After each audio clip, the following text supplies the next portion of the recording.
한 주간 잘 지내셨습니까? 이제 모의고사 3회차인데 여기 모의고사 풀면서 여러분들이 이거 문제 낸 게 거기서 이거 많이 나올까 이런 의구점도 생기죠. 걱정하지 마세요. 거의 4번에 걸쳐서 모의고사 문제에서 거의 90%는 그대로 나올 겁니다. 믿고 따라오세요. 합격시켜 드릴게요. 오늘 3회차입니다. 3회차 문제는 비교적 그래도 수월하게 냈고 실제 출제형과 똑같이 냈습니다. 그래서 박스형의 문제도 한 10문제 정도 냈고 그 다음에 이제 옳은 거 틀린 것 이런 긍정형 부정형 지문을 긍정형 지문을 한 40%, 그 다음에 이제 부정형 지문을 60% 이렇게 출제했기 때문에 실제 시험 출제 유형도 그대로 맞고 또 문제 나올 것도 그대로 냈습니다. 정확하게 정리하셔서 다 합격시켜 드릴게요. 자, 1번 봅니다. 공인중개사 법령 규정사항 중 옳은 것은 몇 개이냐. 자, 1번 문제는 공인중개사 법령은 법과령으로 되어 있는데 대통령령으로 정하는 것과 국토교통부령으로 정하는 내용을 이제 구분했는데 이거를 이해하고 있는지를 물어봤습니다. 기억번 등록 기준은 국토교통부령으로 정하는 게 아니라 대통령령으로 정하죠. 대통령령으로 정하는 기준 3가지 외웠죠. 등, 사, 과. 등, 등록 기준. 사, 사무소 설치 기준. 과, 과태료 기준. 기준 중에서도 등사가 3가지는 대통령령. 나머지 기준은 전부 국토교통부령. 그리고 각종 서식과 절차도 국토교통부령인데 유일하게 휴폐업 신고 절차만 대통령령으로 정한다 했었죠. 자, 2번 자격정지 기준 대통령령 아니고 이거 국토교통부령이죠. 디귿번 업무정지 기준은 국토교통부령. 이거 맞네요. 1번 휴폐업 신고 절차는 국토교통부령으로 정한다. 이거 대통령령입니다. 모든 절차는 신고 절차는 국토교통부령으로 규정됐는데 유일하게 휴업 폐업 신고 절차 하나만 대통령령으로 정하죠. 5번 과태료 기준 대통령령으로 정한다. 맞습니다. 결국 디귿번과 미음번 2개네요. 답은 2번. 2번 지문 문제 봅니다. 2번 다음 설명 중 옳은 것. 1번 등록을 신청하는 경우 실무교육을 위탁받은 기관 또는 단체가 실무교육 수료 여부를 등록관청이 전자적으로 확인할 수 있도록 조치한 경우에는 실무교육 수료 확인증 사본 제출하지 않습니다. 맞지요? 답은 1번이고 2번 등록하지 않고 중개업을 영위하는 자에게 중개를 의뢰하거나 미등기 전매 중개를 의뢰한 의뢰인은 처벌 대상이 된다? 되지 않습니다. 무등록 중개업을 한 자만 3년 이하의 징역 또는 3천만 원 이하의 벌금 중 하나에 처벌받고 무등록 중개업을 하는 자 또는 등록하지 않고 중개업을 하는 자에게 의뢰를 한 의뢰인이거나 또는 미등기 전매를 의뢰한 의뢰인은 처벌 규정이 공인중개사법상 처벌 대상이 아닙니다. 물론 미등기 전매를 한 사람은 부동산 등기 특별조치법에 따라서 처벌을 받지만 공인중개사법에는 처벌받지 않습니다. 네. 그래서 무등록 중개업을 한 자만 처벌받는 거지 의뢰인은 처벌받지 않는다. 이렇게 정리하세요. 3번 소속 공인중개사는 확인설명서 및 거래계약서 등 거래계약서 작성 등 본질적인 중개 업무를 수행해야 된다? 아니야. 수행해야 되는 의무는 없고 수행할 수만 있을 뿐이죠. 수행할 수 있다면 맞지만 수행해야 되는 의무는 없습니다. 4번 개공이 보수를 받지 않고 행한 중개 행위를 행한 경우 이 법 적용을 받지 않는다. 아니에요. 받아요. 무등록 중개 보수 받지 않고 개공이 중개 업무 하더라도 성실 정확하게 설명하고 근거 자료 제시해야 됩니다. 따라서 보수를 받지 않고 개업 공인중개사가 중개를 잘못하여 손해를 발생시켰으면 그 손해를 배상할 책임이 있습니다. 5번 개공은 법인인 개업공인중개사 즉 개업공인중개사인 법인의 사원 또는 임원으로서 공인중개사가 아닌 자는 소속공인중개사에 해당한다? 해당하지 않죠. 소속공인중개사란 공인중개사로서 개업공인중개사에 소속되어야지만 소속공인중개사입니다. 아무리 법인인 개업공인중개사의 임원 또는 사원이라 하더라도 공인중개사가 아니면은 소속공인중개사가 아닙니다. 답은 1번. 그 다음에 3번 문제 봅니다. 중개 대상물이 될 수 있는 것으로 묶은 것은 기억번 분양계약이 체결되지 않았지만 대상 아파트 전체에 대한 건축이 완료된 입주권은 중개 대상물 됩니다. 분양권도 중개 대상물 된다. 입주권 중에서는 분양계약이 체결되지 않았지만 대상 아파트 전체에 대한 건축이 완료된 경우는 재산적 가치가 있고 당장 입주가 가능하기 때문에 중개 대상물 됩니다. 그렇지만 입주권이라 하더라도 특정 기일에 추첨에 참가하여 당첨이 된다면 분양 예정자로 선정될 수 있는 지위를 가리키는 데 불과한 입주권은 중개 대상물이 될 수가 없습니다라는 것도 같이 비교해서 알아두세요. 니은번 가압류된 건물도 사법상 제한이 있지만 중개 대상물 됩니다.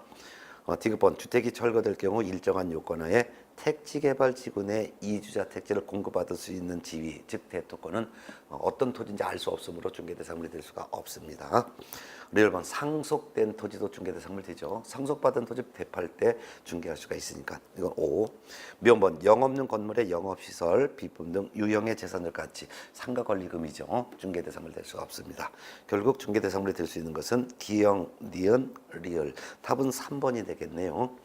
4번 문제 봅니다. 임목에 관한 법률상 임목에 대한 설명 중 틀린 것은 1번 소유권 보존 등기할 수 있는 수목의 집단은 일필 토지의 전부 또는 일부에 생립하는 수목이 가능합니다.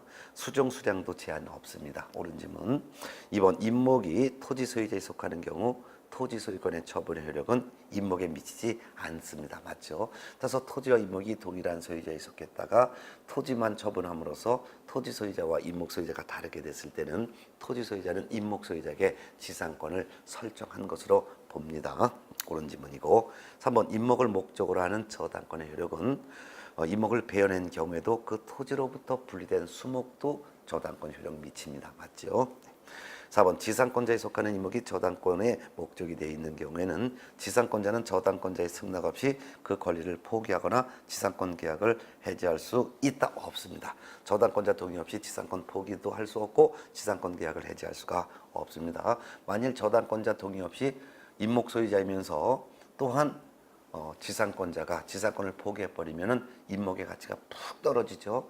그러면 나중에 채무자인 임목 소유자가 채무를 변제하지 않았을 때 저당권자가 임목을 경매 붙이게 되면 낙찰 금액이 상당히 낮은 금액으로 떨어져서 저당권자가 채권을 회수할 수가 없습니다. 그렇기 때문에 임목과 지상권이 함께 저당 잡힌 이후부터는 임목 소유자이면서 동시에 또한 토지 지상권자는 저당권자 동의 없이 지상권 포기할 수도 없고 지상권 계약을 해지할 수가 없습니다. 정답 4번입니다.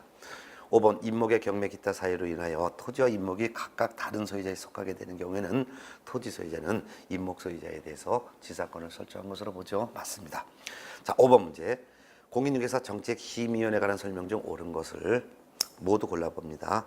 기억본 소비자기본법 29조에 따라 등록한 소비자단체 또는 같은 법 32조에 따른 한국소비자원의 임직원으로 재직하고 있는 사람은 공인중개사 정책심의위원회 위원으로 위촉될 수가 있다. 위촉될 수 있습니다. 공인중개사 정책심의위원회 위원으로 위촉을 될 수 있는 사람은 대학 부교수 이상직에 있거나 변호사라든가 또는 법률 등에 관련된 전문 자격이 있거나 그 밖에도 한국소비자원의 임직원이거나 그 밖에도 소비자단체의 임직원도 이와 같이 공인중개사 정책심의위원회 위원으로 임명 위촉될 수 있습니다. 위원을 임명 위촉한 사람은 국토교통부 장관이 임명 위촉합니다. 기억번 맞고요. 니은번 위원의 임기는 2년으로 하되 위원의 사임 등으로 인하여 새로 위촉된 위원의 임기는 전임 위원 임기의 남은 기간으로 한다. 맞습니다. 디귿번 위원장은 국토교통부 제1차관이 자동적으로 위원장인데 위원장은 심의위원회 회의를 소집하려면 회의 개최 7일 전까지 회의의 일시 장소 안건을 각 위원에게 통보하는 것은 맞습니다. 근데 뒷지문을 봤더니 재적위원 과반수의 찬성으로 심의사항을 의결하는 것이 아니라 재적위원 과반수의 출석으로 개의하고 출석위원 과반수의 찬성으로 심의사항을 의결합니다. 그래서 틀린 거예요. 출석위원 과반수의 찬성으로 심의사항을 의결한다라고 해야 되겠죠. 리얼번 해당 안건의 당사자는 위원에게 공정한 심의 의결을 기대하기 어려운 사정이 있을 때는 심의위원회에 기피 신청할 수 있죠. 옳은 지문. 그 다음에 미음번 위원장이 부득이한 사유로 직무를 수행할 수 없을 때는 부위원장이 그 직무를 대행한다. 아닙니다. 심의위원회는 부위원장이 없습니다. 따라서 위원장이 직무를 수행할 수 없을 때는 위원장이 지명한 위원이 위원장의 직무를 대행합니다. 그래서 옳은 것은 기영, 니은, 리을. 답은 2번이네요. 네. 자, 우리가 이제 2번 정도 모의고사 풀어봤더니 거의 이제 문제가 술술 풀리죠. 자, 그 다음에 6번 문제 봅니다. 개설 등록에 관한 설명 중에서 옳은 것 1번. 등록관청이 등록증을 교부할 때는 인장 등록 여부를 확인하는 게 아니라 업무 보증 설정 여부를 확인해야 되죠. 2번 업무정지 처분을 받은 개공은 업무정지 기간 중에 당해 중개업 폐업하고 다시 등록을 신청할 수가 있다? 없지요. 없습니다. 3번 구가 설치되어 있는 시의 지역에 사무소를 두는 경우에는 구청장에게 등록하는 거 맞습니다. 정답은 3번이고요. 4번 등록 신청하는 법인은 예외 없이 상법 614조에 따른 영업소의 등기를 증명할 수 있는 서류를 제출해야 된다. 이거는 외국에 주된 영업소를 둔 법인만 제출하고 우리나라 법인은 제출하지 않습니다. 그래서 틀린 거고. 5번 등록 관청은 등록에 관한 사항을 다음 달 10일까지 시도지사에게 통보해야 된다. 아니죠. 공인중개사 협회에 통보해야죠. 답은 3번이었습니다. 7번 문제 볼게요. 개공 등의 결격서에 해당하는 경우가 몇 개냐? 기억번. 자격 취소 처분을 받고 3년이 경과되지 아니한 자는 결격서에 해당하지요. 니번 금치산자 또는 한정치산자도 결격서에 해당되죠. 디귿번 공인중개사법이 아닌 다른 법률 위반으로 금고 이상의 실형을 선고받고 그 집행이 종료된 것으로 보는 경우를 포함하는데요. 되거나 집행이 면제된 날로부터 3년이 경과되지 아니한 자도 결격사에 해당되죠. 왜? 공인중개사법 위반이건 다른 법 위반이건 징역형 또는 금고형에 대한 실형 선고받으면 교도소 수감되잖아요. 그럼 중개업무에 종사할 수 없잖아요. 그렇기 때문에 다른 법률 위반으로 금고 이상형의 실형을 선고받은 자도 집행 종료되고 3년이 될 때까지는 결격사에 해당합니다. 그래서 맞고요. 레일번 도로교통법 위반으로 300만 원 이상의 벌금형을 선고받고 3년이 경과되지 아니한 자. 이 사람은 결격사에 아니죠. 벌금형 선고가 결격사에 해당되려면 직접 공인중개사법 위반을 하여 벌금 액수가 300만 원 이상인 경우에 한해서만 벌금형 선고 후 3년의 결격사에 해당됩니다. 따라서 직접 공인중개사법을 위반한 게 아니고 다른 법을 위반했다면 전혀 벌금 액수 관계없이 결격사에 해당하지 않습니다. 미연번 업무정지 처분을 받은 개공인 법인의 업무정지 사유가 발생한 당시에 사원 또는 임원이었던 자로서 당해 개업 공인중개사에 대한 업무정지 기간이 경과되지 아니한 자는 결격사에 해당되겠죠.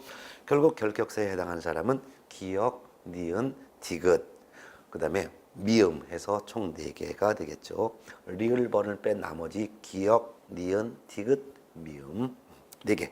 정답 4번. 자, 8번 문제. 중개사무소에 관한 설명 중에서 옳은 것과 틀린 것, 옳게 나열된 것은 했습니다. 기억번. 법인인 개업공인회사의 분사무소의 설치는 업무정지 기간 중에 있는 다른 개공의 중개사무소를 공동으로 사용하는 방법으로는 할 수가 없습니다. 맞죠? 업무정지 기간 중에 있는 개공의 사무소는 다른 개공이 이전해 올 수도 없고 업무정지 개공이 다른 개공의 사무소로 이전할 수도 없습니다.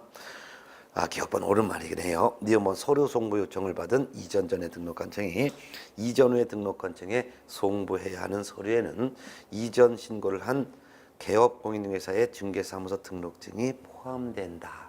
중개사무소 등록증은 포함되지 않습니다. 그러면 이전 신고를 받은 이전 후에 등록관청이 이전 전에 등록관청에다가 서류 송부를 요청했을 때 송부해주는 서류는 3가지가 있는데 그 첫 번째가 이전 신고한 개업공인중개사의 중개사무소 등록 대장, 두 번째는 등록 신청 시 제출한 서류, 세 번째는 최근 1년간 행정처분한 서류 또는 행정처분 절차가 진행 중인 경우에는 행정처분 절차가 진행 중인 관련 서류 3가지를 보내주고 중개사무소 등록증을 송부하는 건 아니에요. 중개사무소 등록증은 이전 신고를 할 때 이전 후 등록관청에 이미 제출되어 있기 때문에 이전 후 등록관청이 지금 현재 보관하고 있는 상태입니다. 네. 그래서 니은번 틀렸죠. 디귿번 분사무소를 이전한 때는 이전한 날로부터 10일 이내에 이전 후에 분사무소 소재지를 관할하는 시군구청장에게 신고해야 된다. 아니죠. 분사무소도 이전한 날부터 10일 이내에 주된 사무소 등록관청에 신고해야 됩니다. 사무소 이전했을 때는 10일 이내 이전 신고하는데 동일한 관할구역 내로 이전했을 때는 등록관청, 관할구역 외로 이전했으면 이전 후 등록관청에 신고합니다. 근데 분사무소는 같은 시군구건 다른 시군구건 이전 한 날부터 10일 이내 주된 사무소 등록관청에 신고를 해야 됩니다. 그래서 주된 사무소 소재지를 관할하는 시군구청장에게 신고해야 된다라고 해야 맞겠죠. 1번 개업공인중개사는 중개사무소 이전 신고를 한 때는 10일 이내에 중개사무소 간판을 철거해야 된다. 아니죠. 이전 신고한 후 지체 없이 간판 철거해야 됩니다. 사무소 이전하고 나서 2가지의 의무가 개공에게 있는데 사무소 이전한 날부터 10일 이내 이전 신고부터 먼저 하고 이전 신고하고 나서 지체 없이 간판을 철거해야 되는 의무가 있습니다. 그 다음에 면번 개업공인중개사가 분양대행을 위한 별도의 사무소를 둔 것은 이 법 위반이다. 위반 아니죠. 분양대행은 중개 업무가 아니기 때문에 겸업을 하기 위한 사무소를 추가로 두는 것은 법 위반이 아닙니다. 결국 기억번 하나만 옳은 것이고 니은, 디귿, 리을, 미음 네 개는 전부 다 틀렸습니다. 결국 답은 5번이 되겠죠.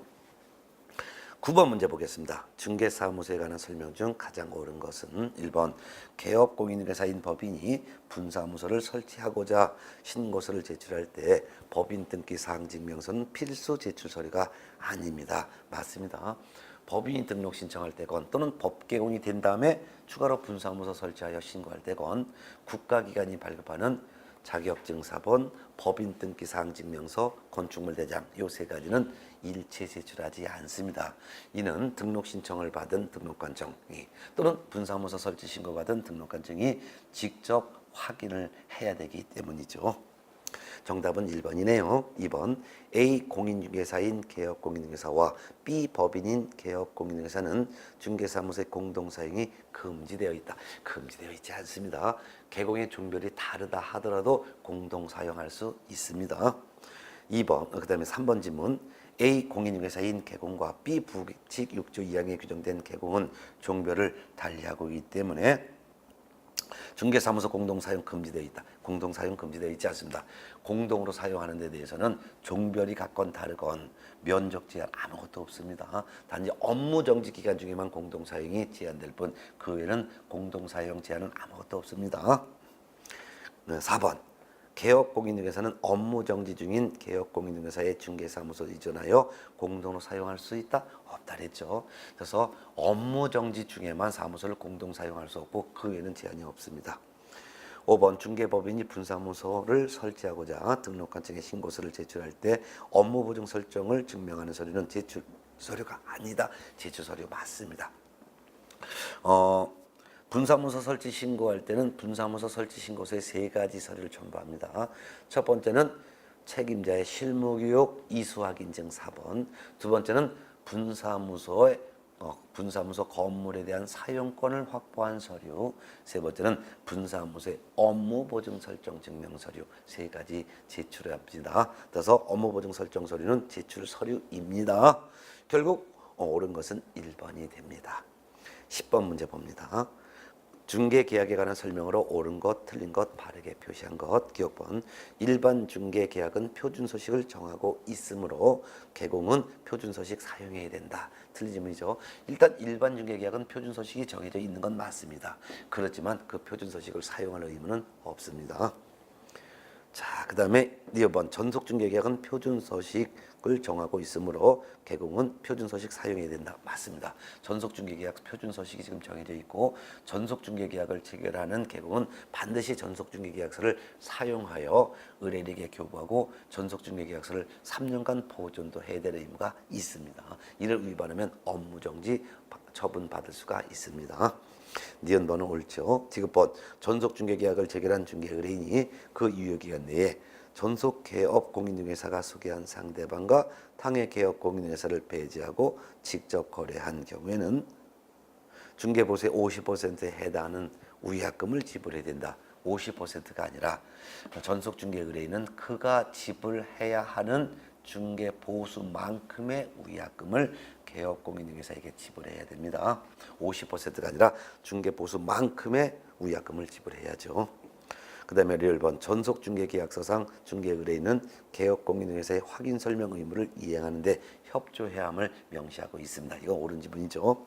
그 다음에 미음번 개업공인중개사는 2주일에 1회 이상 중개업무 처리 상황을 의뢰인에게 구두로 통지해야 된다. 구두 통지는 공인중개사법에 없어요. 전부 다 문서로 통지하도록 되어 있습니다. 결국 기억은 X, 니은번은 O, 디귿번 X, 리을번 O, 미음번 X. 그래서 XO, XO, X. 정답은 1번이네요. 자, 11번 문제로 넘어가겠습니다. 전속중개계약에 관한 설명 중에서 옳은 것은 1번 개업공인중개사는 정보를 공개한 후 7일 이내에 공개한 내용을 중개의뢰인에게 서면으로 통지해야 된다. 여기서 틀린 것은 7일이 아니죠. 정보 공개한 후 지체 없이 공개한 내용을 서면으로 중개 의뢰인에게 통지를 해야죠. 주의할 것은 전속 중개 계약을 체결하고 나서 정보 공개를 하는데, 정보 공개는 전속 중개 계약 체결 후 7일 이내 정보를 공개하는 것이고, 정보 공개하고 나서 공개한 내용을 의뢰인에게 문서로 통지를 해주는 것은, 이거는 정보 공개한 후 지체 없이 의뢰인에게 문서로 통지해줘야죠. 공개했다고.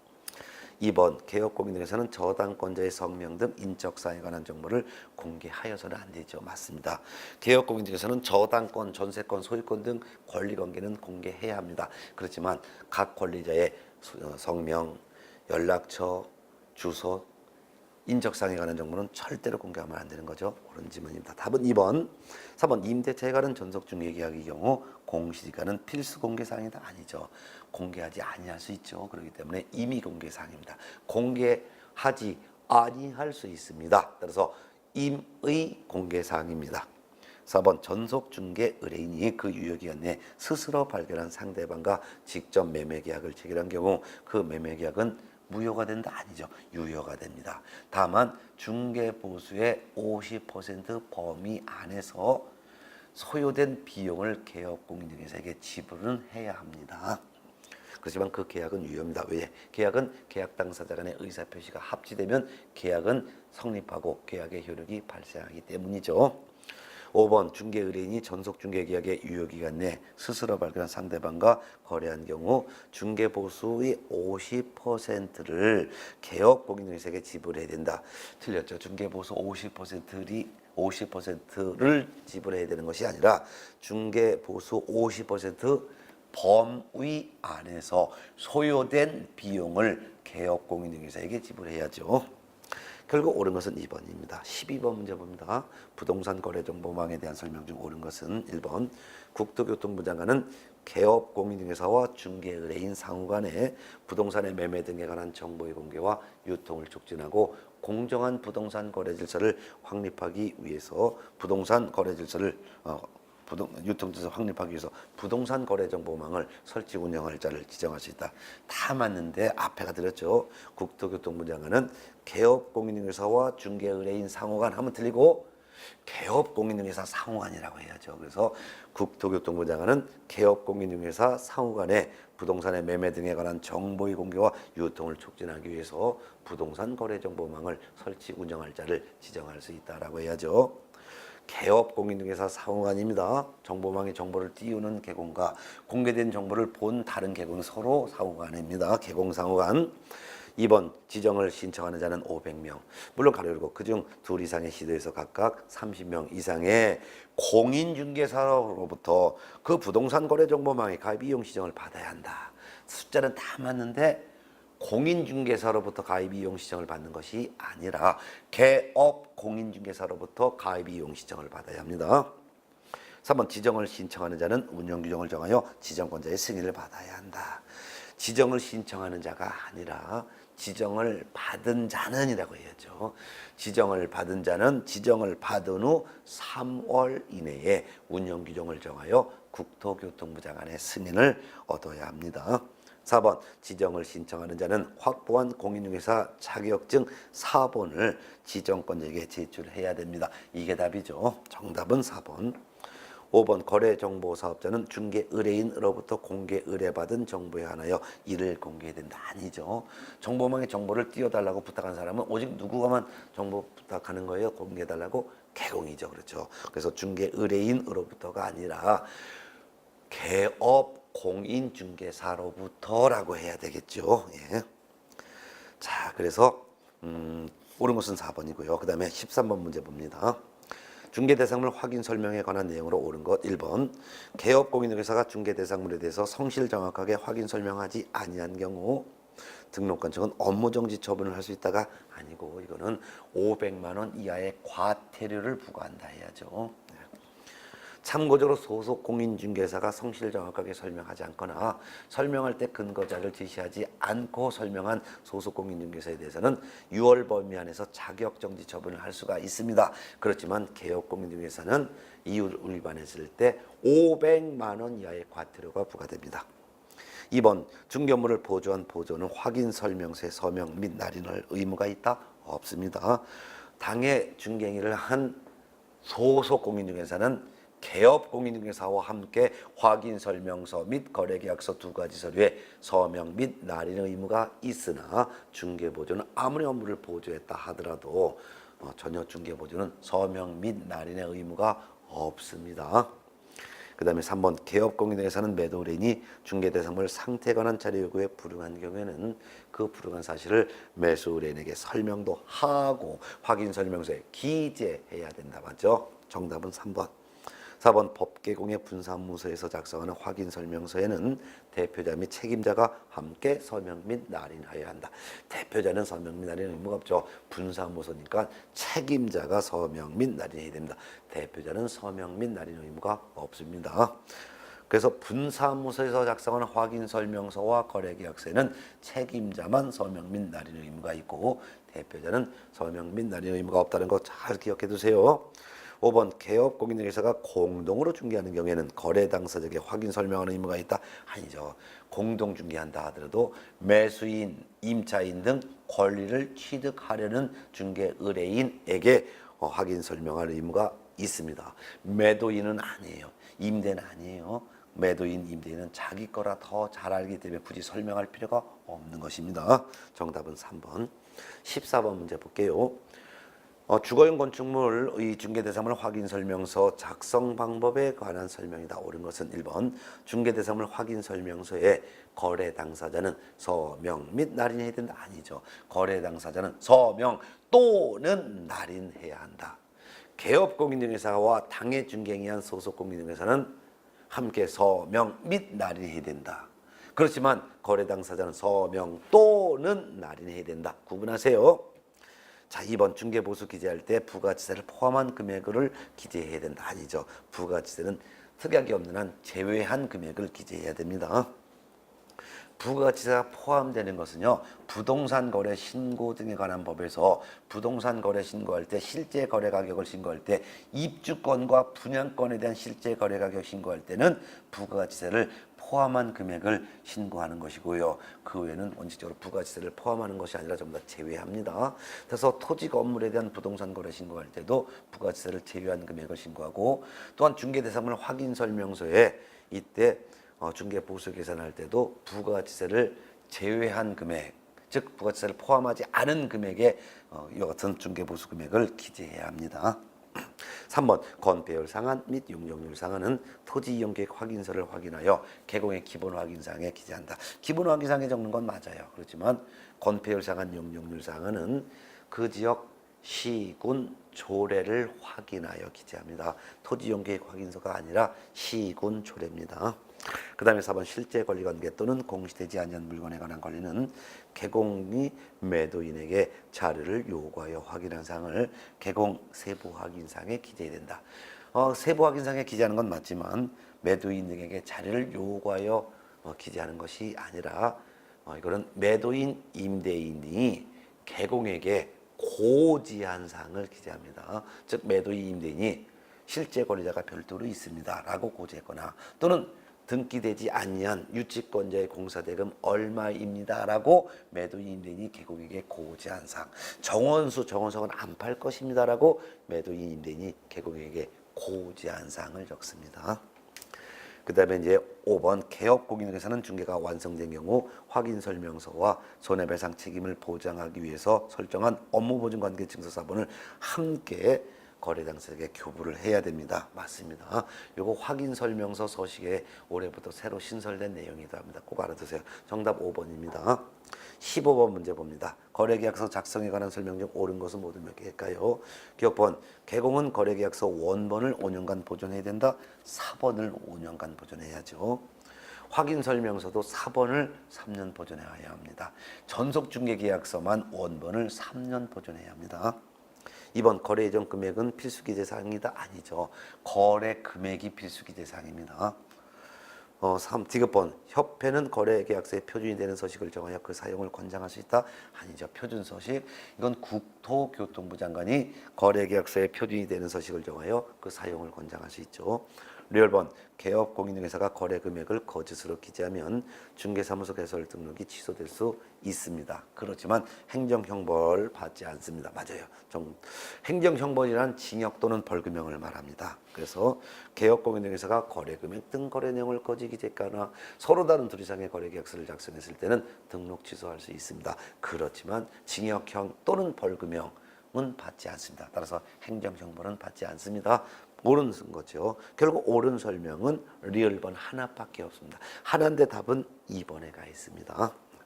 16번 문제 봅니다. 개공 등의 금쟁에 해당하지 않는 것은 1번 임차 중개 의뢰인의 대리인과 직접 임대차 계약을 체결하는 행위는 이거는 금쟁에 해당합니다.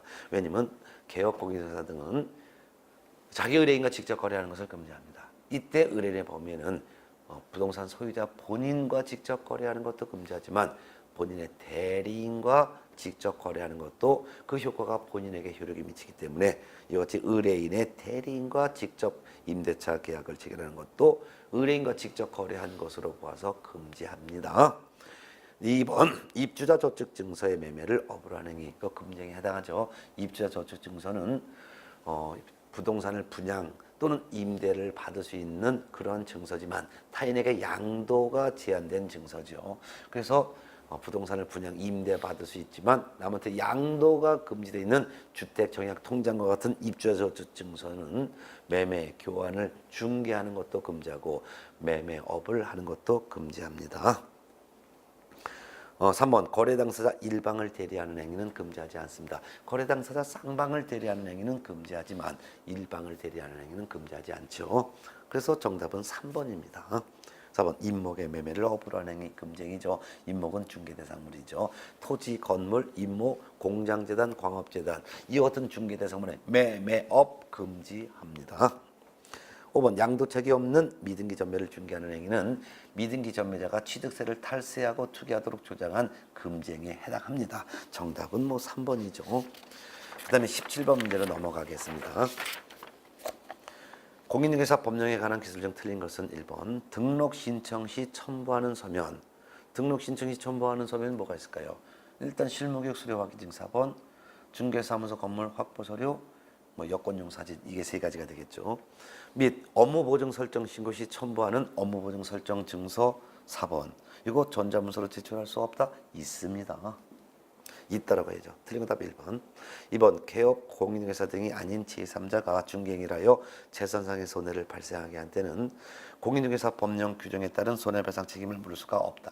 맞습니다. 개공 등이 아닌 제3자는 공인중개사법 규율을 받지 않기 때문에 민법에 따른 책임을 물을 수가 있는 것이지 공인중개사법에 따른 책임을 물을 수는 없다라는 것이죠. 옳은 질문. 3번 임대차 계약을 알선한 개업 공인중개사가 계약 체결 후에도 거래 당사자의 계약상 의무 실현에 관여한 행위는 이거 중개행위에 해당한다. 맞죠? 4번 법인이 아닌 개업 공인중개사 누구를 말합니까? 공인중개사인 개업공인중개사와 법부칙 6조 2항에 규정된 개업공인중개사를 말하죠. 1억 원 이상의 보증 설정이 된다. 맞습니다. 5번 개업공인중개사는 중개가 완성된 경우에는 거래 당사자 쌍방에게 업무보증 증서 4번을 교부하거나 전자문서를 제공하여야 하며 보증 설정에 관하여 설명도 해야 된다. 맞죠? 맞습니다. 언제? 중개가 완성된 경우에 누구에게? 거래 당사자에게 뭘 설명하라고? 보험 가입한 내용과 보험 가입 내용을 설명해야죠. 그리고 보험 증서를 복사하거나 또는 프린트 뽑아서 줘야 되니까 옳은 질문이죠. 이거 위반하게 되면 100만 원 이하의 과태료가 부과됩니다. 옳은 설명이네요. 따라서 17번에 틀린 것은 1번. 18번 문제 볼까요? 개업 공인중개사의 손해배상 책임과 업무보증 설정에 관한 설명이다. 틀린 것은 1번. 개업 공인중개사가 중개행위를 함에 있어서 과실로 인하여 거래 당사자에게 재산상 손해를 발생하게 한 때는 그 손해를 배상할 책임이 있다. 맞죠?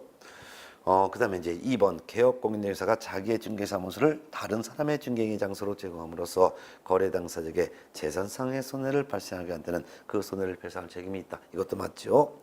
1번은 과실책임, 2번은 무과실책임이에요. 3번 법인인 개업공인중개사가 3개의 분사무소를 두는 경우 해당 법인이 설정이 될 총 보증 설정 금액은 5억 원 이상이 된다. 맞죠? 주된 사무소 2억 원 이상, 분사무소 3개니까 각각 1억 원씩 총 합치니까 5억 원 이상 보증 설정하는 거 맞습니다. 4번 중개의뢰인이 재산상의 중개 의뢰인의 재산상 손해가 보증기관의 보증금 지급한도를 초과하는 손해에 대해서도 개공은 배상할 책임이 있죠. 맞습니다. 5번 개업공인중개사는 보증보험금으로 손해배상한 때는 10일 이내에 보증보험에 다시 가입해야 된다. 10일이 아니라 15일 이내에 다시 가입해야죠. 15일. 따라서 틀린 것은 5번이 되겠습니다. 19번 문제 볼게요. 공인중개사 법령상 계약금 등 반환채무 이행 보장에 관한 설명 중에서 틀린 것은 1번.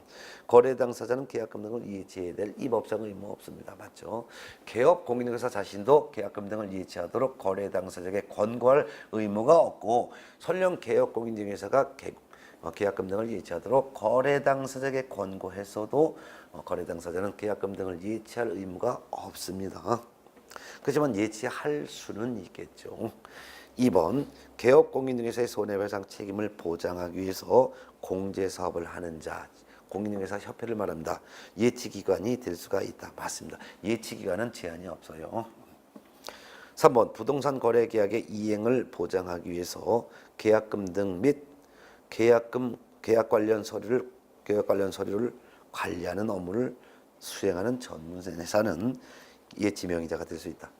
예치명의자가 될 수 있습니다. 예치명의자는 개업 공인중개사 또는 은, 공, 탁, 채, 험, 전. 그래서 개업 공인중개사 또는 은행, 공제 사업을 하는 자, 신탁업자, 최신건서, 보험회사, 계약금 관련 서류를 보관하고 등기전 업무를 대신해주는 전문회사도 예치명의자가 될 수가 있습니다. 맞네요. 4번 계약금 등을 예치한 경우 매도인 등 계약금 등을 수령할 수 있는 권리가 있는 자는 당해 계약을 해지한 때 계약금 등의 반환을 보장하는 내용의 금융기관 또는 보증회사가 발행하는 보증서를 계약금 등의 예치기관에 교부하고 계약금 등을 미리 수령할 수 있다. 보증서를 예치기관에 교부하는 것이 아니라 보증서를 예치명의자에게 교부해야죠. 그래서 예치된 돈을 매도인, 임대인이 미리 수령하려면 금융기관 또는 보증보험회사가 발행하는 보증서를 계약금 등의 예치명의자에게 교부하고 예치된 계약금 등을 미리 수령할 수가 있습니다. 예치기관 틀렸습니다. 답은 4번이죠. 5번 계약금 등을 예치한 경우 거래 당사자는 그 거래 계약을 해지할 수가 있다. 맞습니다. 계약금 등이 예치가 됐다 하더라도 매도인과 매수인 서로 합의해서 계약을 해지할 수가 있습니다. 결국 19번의 답은 4번입니다. 20번 문제는 이제 중개보수 계산 문제인데요. Y시의 중개사무소를 둔 개업공인중개사 A의 중개로 매도인 각과 매수인 간의 X주택을 2억원에 매매하는 계약을 체결하고 동시에 여기 을이라고 좀 고쳐놓으세요. 을이 이거 전부 다 이상하게 글자가 다 나왔죠. 근데 저는 이제 제 과목만 이렇게 된 줄 알았더니 모든 과목이 전부 다 아마 이렇게 이상한 글자로 되어 있다는데 아마 컴퓨터에서 아마 화면상에 뭐 조합이 잘못된 것 같습니다. 그래서 그다음에 이제 동시에 을이라고 해놓으세요. 을이 병에게 X주택을 보증금 2천만 원, 월참 20만 원에 임대차하는 계약을 체결했다. A가 받을 수 있는 중개보수 총액이니까 쌍방입니다. 자, 이런 문제에서는 이건 점유 계정이 아닙니다. 그래서 동일한 중개 대상물이라 하더라도 매매 계약의 당사자와 임대차 계약의 당사자가 다릅니다. 그래서 20번 문제는 계산이 어떻게 되냐면 자, 개공은 갑이에요. 근데 개공 갑이 두 가지 계약을 중개했습니다. 매도인 A와 매수인 B 사이에 매매 계약을 중개했습니다. 근데 이 부동산을 A가 매도인이고 B가 매수인데 이 부동산을 매수한 B가 이 부동산을 개공갑의 중개로 또 B가 또 누구한테 B와 또 C와 사이에 이거 임대차 계약이 체결됐어요. 임대차 계약. 자, 그러면 매매 계약의 당사자와 임대차 계약의 당사자가 다르죠. 동일한 물건이라 하더라도. 그리고 B는 요 임대차 계약에서 B는 임대인이 되는 것이고 C는 임차인이 되는 거예요. 그래서 매매 계약과 임대차 계약 두 가지 계약이 이루어졌지만 매매 계약의 당사자는 A와 B고 임대차 계약의 당사자는 B와 C니까 두 가지 계약이죠. 그런 경우에는 두 가지 계약에 대한 보수를 받을 수 있어요. 그럼 매매 계약에 대한 보수를 받더니 매매 금액이 2억 원이라고 되세요. 그러면 거래 금액은 2억 원이에요. 그래서 주택이죠. 주택이니까 조례에서 정한 대로 받아요. 그래서 박스에 나왔잖아요. YC 조례로 정한 기준을 봤더니 매매 교환인 경우 2억 원은 2억 원 이상에 해당되는 거. 2억 원 이상에서 5억 원 미만 여기에 해당되죠. 요율은 몇 퍼센트가 됩니까? 2억 원 이상 6억 원 미만은 0.4%예요. 그리고 한도액은 없대네요.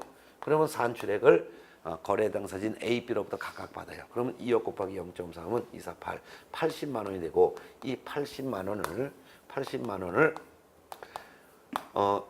매도인 A로부터도 80만 원을 받는 것이고 그 다음에 매수인 B로부터도 80만 원을 각각 받는 거죠. 결국 매매 보수가 총 160만 원을 받게 되는 거죠.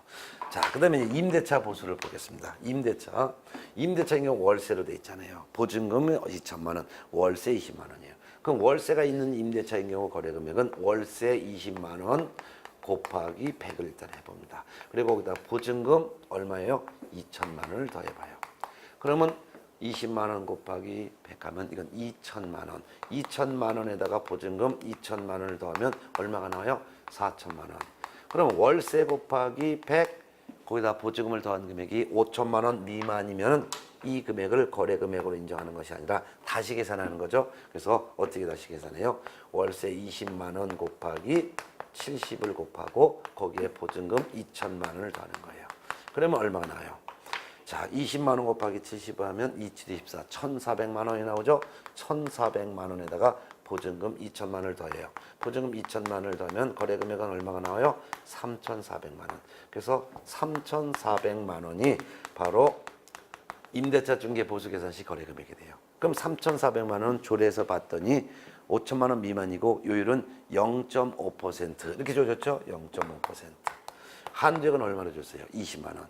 그러면 계산해봐요. 한도액은 20만 원인데 산출액이 얼마인지 비교해봐야죠. 그러면 3,400만 원 곱하기 0.5%는 17만 원이 나오죠. 그럼 17만 원과 20만 원 비교해서 큰 거 받아요? 적은 거 받아요? 적은 거. 그래서 적은 거 17만 원을 임대인 B로부터도 17만 원, 임차인 C로부터도 17만 원을 각각 받죠. 임대차 중개 보수 결과 얼마예요? 34만 원. 그럼 매매 보수가 얼마? 총 160만 원. 임대차 보수가 얼마? 34만 원. 합치니까 총 얼마가 돼요? 194만 원이 총액이 되겠죠. 그럼 정답을 찾아보니까 3번에 나와 있죠. 194만 원. 네, 이렇게 했습니다. 자, 이제 일단 20번까지 풀어보고 잠시 쉬었다가 21번부터 다시 풀어볼까요?